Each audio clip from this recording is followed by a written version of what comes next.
Yeah, treasures and rocks, the theme for this garden this year.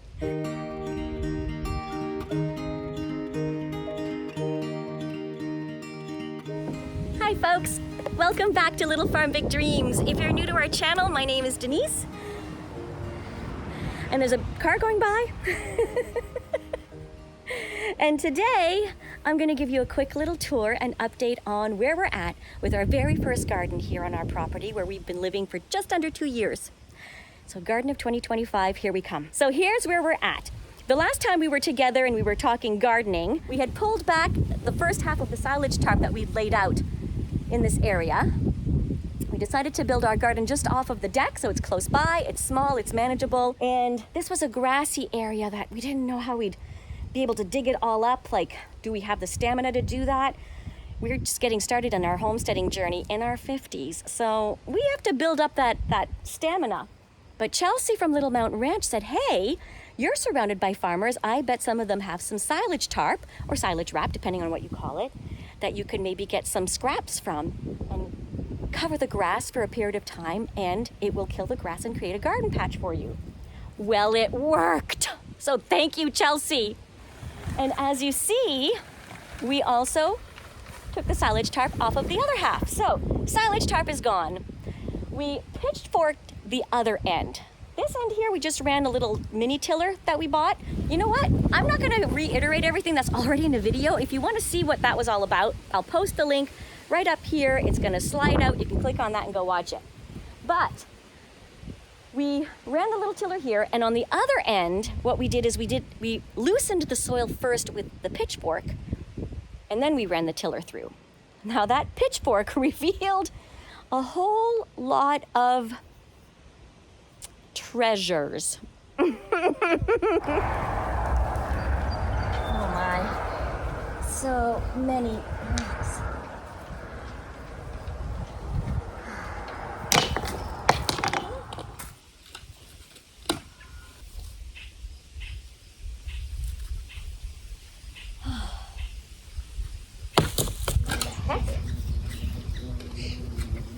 What is that?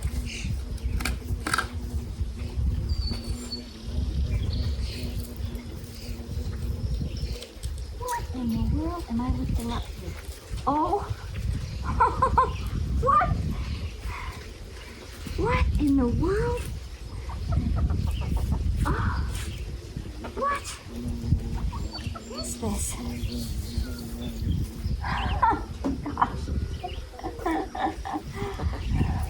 Well, I thought I had found big rocks before. Turns out, there's a cement slab in my garden. What is this? I wonder if it was originally part of the house or something. What do you all think it is? If you have any insight or thoughts on what this could be, let me know in the comments. I have no idea what I just found, but this house was built in the mid to early 1890s. So yeah, that's context for you. Oh my gosh, another one. I don't have my gloves on. Oh my goodness. Oh, got another one. Oh my heavens. Look at that. Look at the shape of that. What is this from, you guys? Oh, it's so heavy. I should have worn my gloves. Although I like getting my hands dirty. It's just, I wasn't gonna come back to the garden tonight after running my errands. Same top, different pants.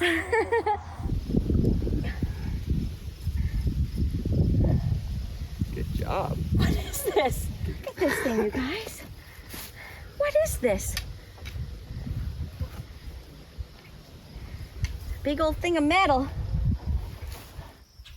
This looks like one of those like checkers pieces. I don't know. What is this?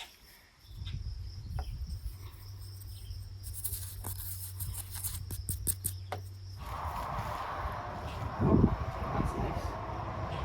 Oh, what is it? Just paper? Piece of plastic.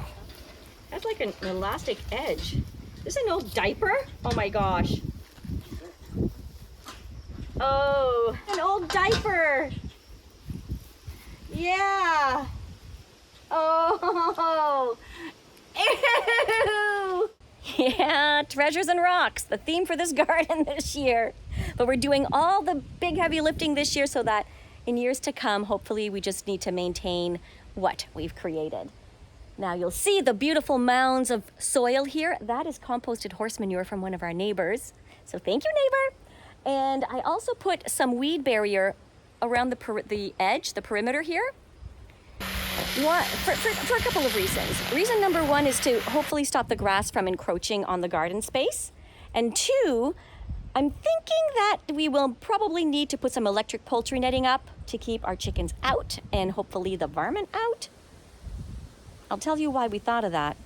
Someone asked in the comments if we had any concerns about the chickens getting into the garden once we have it laid out here, or any other varmin, which admittedly we have lots of squirrels and chipmunks living in the rock wall here in front of the house. Now there's a plane? Are we even on a flight path? What is happening? There's obviously going to be an issue because now they've discovered that this is the worm buffet. And then once we have some nice seedlings in here, they're going to see that it's the salad buffet. So we're going to have to do something about that. And so we're thinking of literally cutting a portion of our electric poultry netting and just kind of putting it around the garden just to keep them out. I'm hoping this weed barrier will also help the electric poultry netting not ground up, because when the grass grows up around it, it grounds out the power. And having the weed barrier will hopefully prevent that from happening. So that's this vegetable garden. Now let me take you to the potato patch. It's a little bit windier over here, but hopefully it won't disrupt the audio too much. There's the potato patch. See? No more silage tarp. Yay! We removed the silage tarp and this is what it revealed.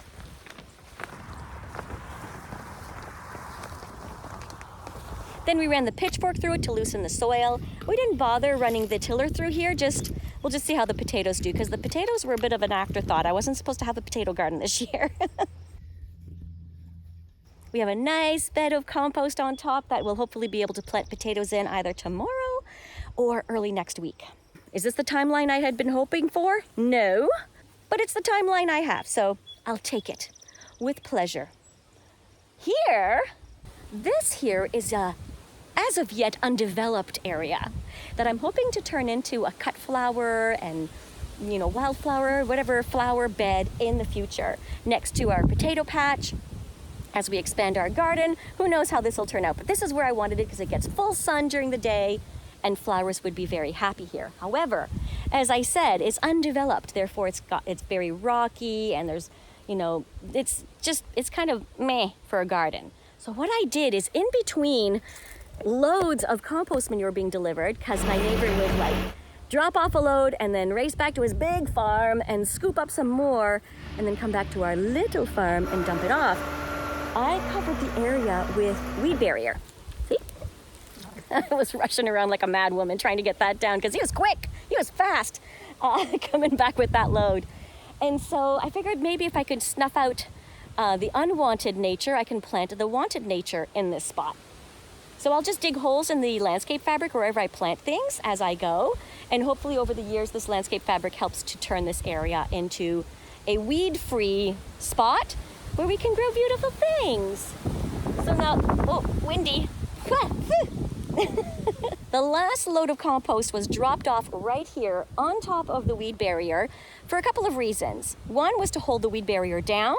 Two, we'll have a pile of compost to hill up the potatoes as the season goes on and it's close to the potato garden. And three, to plant the flowers in.